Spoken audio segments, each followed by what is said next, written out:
Upras.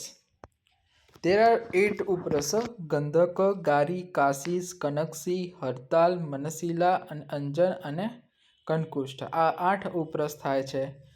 In રસશાસ્ત્ર these are very important similar to મહારસ. એટલે કે આ જે બધી ડ્રગ્સ છે એ સિમિલર મહારસ જેટલું ઇમ્પોર્ટન્ટ ધરાવે છે એટલી ને એટલી ઉપરસ પણ ધરાવે છે. Because without using the drug all the alchemical procedure are impossible. એટલે કે આ બધી ડ્રગ વગર કોઈ બી પ્રકારની એલકેમિકલ પ્રોસિડ્યુર થતી જ નથી. સામાન્ય શોધન અને સત્વપાતનો ઉપરસ.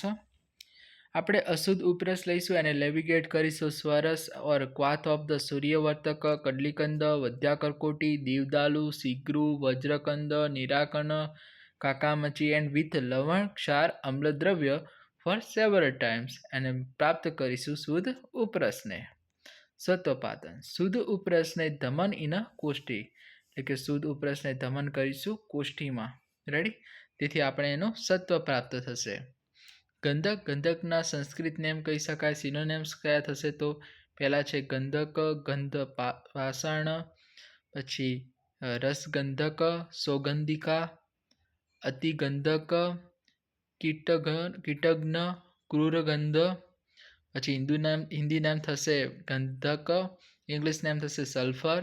પછી સોર્સ તરીકે આપણને મિનરલ્સમાં મળી આવશે, જેવા કે પાયરાઇટ છે, સિનેબા છે, ગેલેના છે, સેફેલ્ડેરાઇટ છે, સ્ટીબીનાઇટ છે, સલ્ફેટ્સ ઓર ગાઇપ્સમ છે, એલ્યુનાઇટ છે. Natural in volcanic emissions including the emissions from hydrothermal વેન્ટ્સ.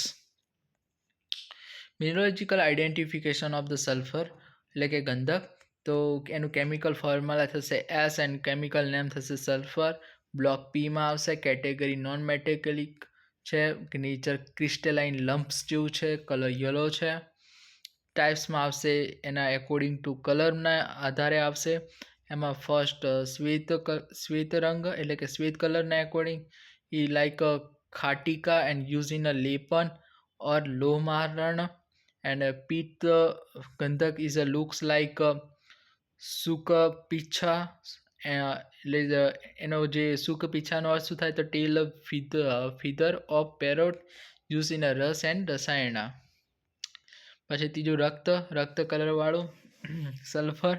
એનું લુક્સ લાઈક સુકાનતુંડ એટલે કે beak of parrot use in the ધાતુવાદ. અને ફોર્થ છે કૃષ્ણ કલરવાળું સલ્ફર, જેમાં જે બહુ દુર્લભ છે, જે રેરલી અવેલેબલ થાય છે, યુઝ ઇન જરા અને મૃત્યુનાશનના. એટલે કે જરા અને મૃત્યુનાશન માટે એનો ઉપયોગ થાય છે.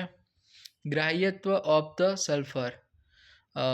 The best varieties of Gandhak is having the color like Sukha Picha, like a tail feather of the parrot, and butter like soft and soothing touch and hard and smooth. Sodhan of the Gandhak.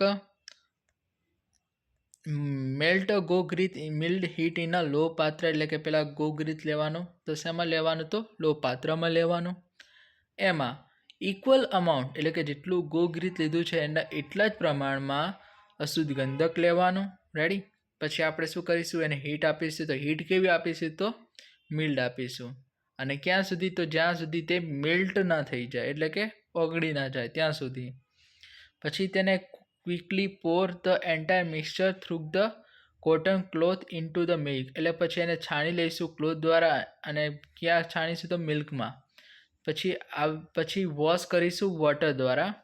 પછી આવી process જે આપણે કરી છે ને એવી 3 વાર repeat કરીશું અને પ્રાપ્ત કરીશું શુદ્ધ ગંધકને. પછી આવે છે ગંધક ધૃતિ. ગંધક ધૃતિની મોડિફાઈડ મેથડ છે કે શુદ્ધ ગંધકને 1 પાર્ટ લેવાનું, એમાં તેલ 16 પાર્ટ લેવાનું. અને પછી subject to heat till the uniform mixing. એટલે કે જ્યાં સુધી હીટ આપવાની કે જ્યાં સુધી એ વિસ્કસ લિક્વિડ જેવું એટલે કે યુનિફોર્મ મિક્સિંગ જેવું ના બની જાય બંને ઇન્ગ્રીડિયન્ટ્સ, ત્યાં સુધી આપણે હીટ આપવાની, જેને કહીશું ગંધક ધૃતિ. રેડી? પછી એની પ્રોપર્ટીઝ ગંધકની. તો રસ છે એનો મધુર, પછી વીર્ય છે ઉષ્ણ, વિપાક છે કટુ, કર્મ છે રસાયણ, દીપન પાચન, આમ શોષણ, વિષહર, કૃમિહર, સુતેન્દ્રિય પ્રદા ડોઝ છે 1 થી 8 રતિ, અનુપાન ગોદુગ્ધ, ઘૃત અને મધુ. પછી થેરાપેટિક રોગમાં અક્ષિરોગ, કેશીય, કુષ્ઠ, કંડુ, વિસર્પ, દાદૃ ને પામ. પછી આવે છે ઇમ્પોર્ટન્ટ ફોર્મ્યુલેશન: કજલી, રસ પરપટી, રસ સિંદૂર, રસ ગર્ભપોટલી, મકધ્વજ, અર્શકુઠર રસ, જયામંગલ રસ, પંચામૃત પરપટી. આમાં એનું ઇમ્પોર્ટન્ટ ફોર્મ્યુલેશન છે.